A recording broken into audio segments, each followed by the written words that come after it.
بسم اللہ الرحمن الرحیم۔ معزز و محترم سامعین و ناظرین، السلام علیکم ورحمۃ اللہ وبرکاتہ۔ احباب ذی وقار، نہ چاہتے ہوئے بھی کامران شہزاد کا ایک ویڈیو کلپ دیکھا جس پر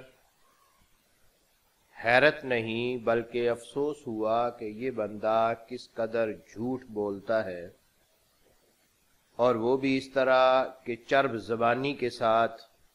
کہ دیکھنے والا اس کے جھوٹ کو بھی سچ سمجھ لے۔ چرب زبانی، شوخی طبع، اچھل کود، گلے کے زور کے ساتھ مسلمات کو ٹھکرانا اس شخص کی عادت ثانیہ بن چکی ہے۔ یہ شخص نہ جانے کیوں اس خبط کا شکار ہے کہ اس سے پہلے علماء و محدثین کو دین کی صحیح تعلیم کا علم حاصل نہ ہو سکا، اور یہ لوگوں کو نعوذ باللہ من ذالک اصل دین جو ہے وہ پہنچا رہا ہے۔ بزرگان دین کی تحقیقات سے انحراف، ان کی اصطلاحات اور حوالوں کی غلط تشریح، حقائق کا غلط انتساب اور امت مسلمہ کی تغلید اس نادان شخص کی عادت ثانیہ ہے۔ کامران شہزاد، تم اوروں پر تنقید کرتے ہوئے ان کی غلطیاں نکالنے کی کوشش کرتے ہو اور اپنے آپ کو مصلح امت سمجھتے ہو۔ خود تمہارے اندر حق کو تسلیم کرنے کی کتنی وسعت موجود ہے۔ تم اوروں کو تو نصیحت کرتے ہو اور اپنے آپ کو رام کا بھگت ظاہر کر رہے ہو، اپنے آپ کو دودھ سے دھلا ہوا سمجھ رہے ہو۔ تم نے کب حق کو تسلیم کیا ہے؟ فقیر نے اپنی پیچھے ایک ویڈیو کے اندر المدونہ کے حوالے سے تمہاری طرف سے دیا گیا جھوٹا حوالہ جو تھا اس پر ویڈیو کلپ بنایا تھا، مگر وہ تم تک پہنچا بھی، پھر بھی تم ڈھیٹ بنے رہے اور جھوٹ بولتے رہے کہ حوالہ موجود ہے، دکھاؤں گا۔ تمہارے یوٹیوب چینل پر بھی المدونہ کے حوالے سے سوال جو ہے وہ گردش کر رہا ہے، مگر تمہارے اندر اتنی اخلاقی جرت نہیں کہ یہ تسلیم کر لو کہ تم نے حوالہ جھوٹا دیا تھا۔ تمہاری ذہنیت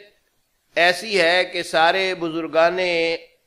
دین، بزرگان اہل سنت و جماعت غلط تھے اور ان پر تنقید کرنے والے مخالفین اہل سنت و جماعت درست۔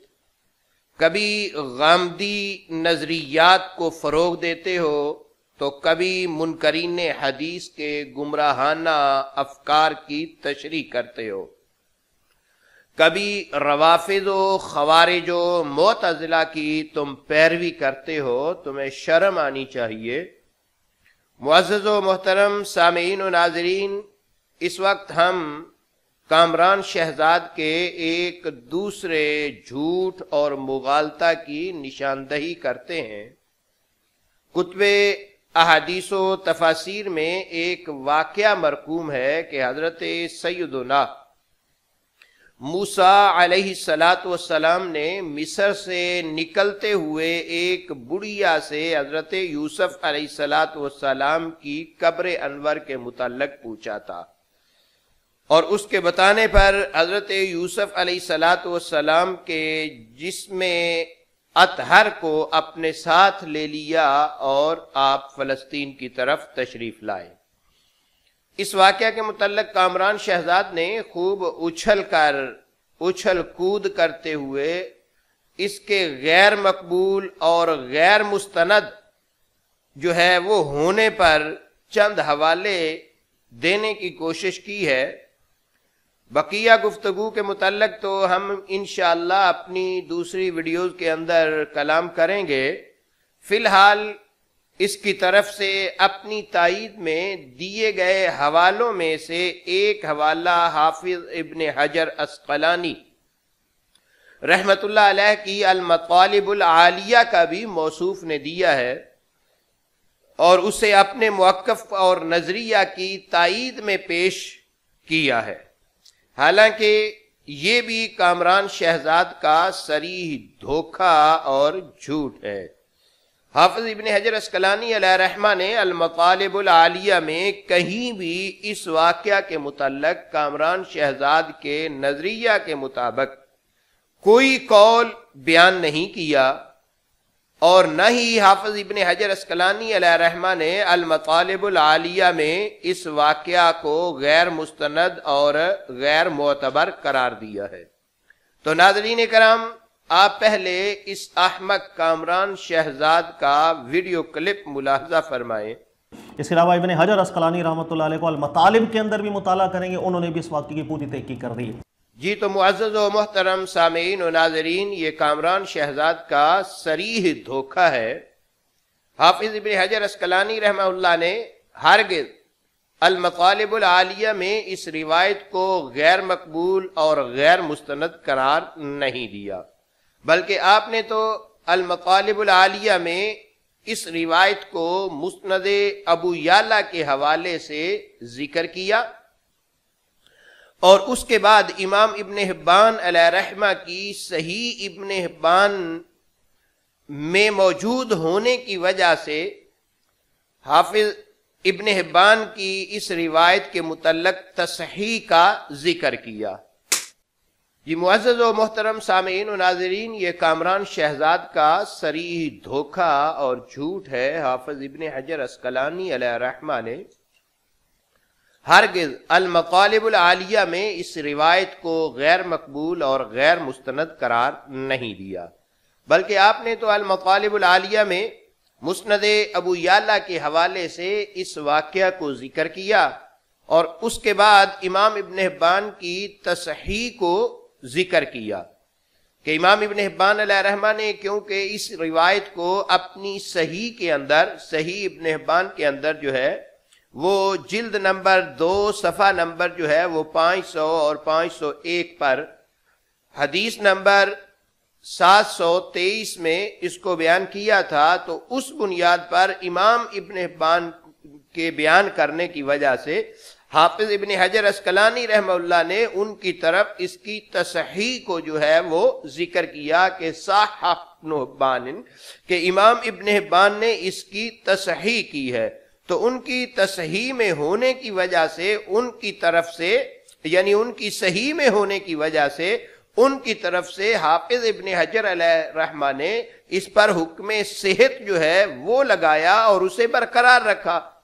اور امام ابن حبان علیہ رحمہ کی تصحیح پر ذرہ برابر بھی نقد نہیں فرمایا۔ حافظ ابن حجر اسقلانی علیہ رحمہ نے اس کو ذکر کیا اور اس پر کوئی تعرض اور کوئی مناقشہ جو ہے وہ نہیں کیا۔ اسکرین پر آپ مطالب العالیہ کے نسخوں کے جو ہے وہ اسکین ملاحظہ فرمائیں۔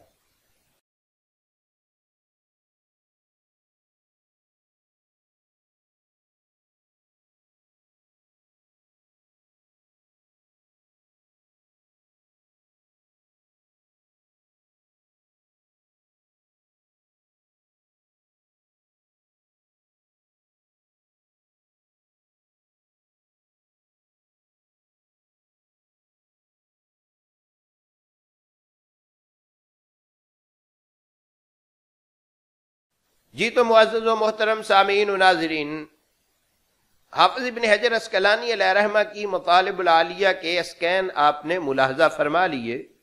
حافظ ابن حجر اسقلانی علیہ رحمہ نے نہ تو اس پر تنقید کی، نہ اس میں جو ہے وہ کوئی تعرض کیا، نہ کوئی مناقشہ۔ ہاں البتہ اگر کسی موجودہ تحقیق کرنے والے نے، وہابی نے، المطالب العالیہ پر تحقیق کرتے ہوئے المطالب العالیہ کے حاشیہ میں اپنا کوئی کلام درج کر دیا ہو، تو وہ اس کے